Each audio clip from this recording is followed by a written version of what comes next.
સ્વાગત છે દોસ્તો તમારો હિન્દુસ્તાન ફર્નિચર મોલમાં। આજે જીજે 14 ગાડી આપણા પાસે આવી છે અમરેલી જિલ્લાથી, અને આ માલ એમને બધો આપ્યો છે મેં એમના જ ભાવમાં। બધી અલગ અલગ વસ્તુ લીધી છે, દીકરીનો કાંઈ કરિયાવર છે એના માટે ખાસ આવ્યા છે। ને હવે આ રીલ કન્ટિન્યુ કરું છું ને લાઈવ પ્રૂફ સાથે તમને આપું છું કે સાહેબને તમે પૂછા કરો કે ભાઈ ક્યાંથી આવ્યા છો ને શું આવ્યા છો।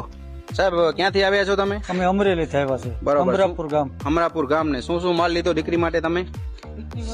આપણે પલંગ, કબાટ, પલંગ ને કબાટ, ખુરશી નું બધું ને ગાડલું લીધું। ઓકે બરોબર છે। રીલમાં અમે જે ભાવ કહીએ છીએ એ જ ભાવ આપીએ છીએ કે વધારે લઈએ છીએ? ભાવ આપો છો એમાં। બરોબર। ઘણા બધા અમારા ફોલોવર કે છે કે તમે પછી અહીંયા ધાર નથી આપતા, માલ નથી આપતા, એવું કઈ નથી ને? એવું નથી। સંતોષ થયો ને તમને અહીંયા આવીને? મજા આવી ને તમને? મજા આવી। કામ તમારું જેવું ધાર્યું એવું જ થયું ને? એવું જ થયું ભાઈ 350 કિલોમીટર દૂરથી સાહેબ આયા છે ને એમને જે વસ્તુ આપણે દેખાડી હતી એ જ બધી વસ્તુ અમે આપી છે। એના માટે જ અમે ફિઝિકલી કોઈ જાતના એડવાન્સ રૂપિયા નથી લેતા। તમે અહીંયા આવો, માલ બધો જોવો, પસંદ કરો ને તમારી ગાડી લઈ આવો ને ભરીને લઈ જાઓ ને રૂપિયા આપી જાઓ, એ ટાઈપનું કામ છે અમારું।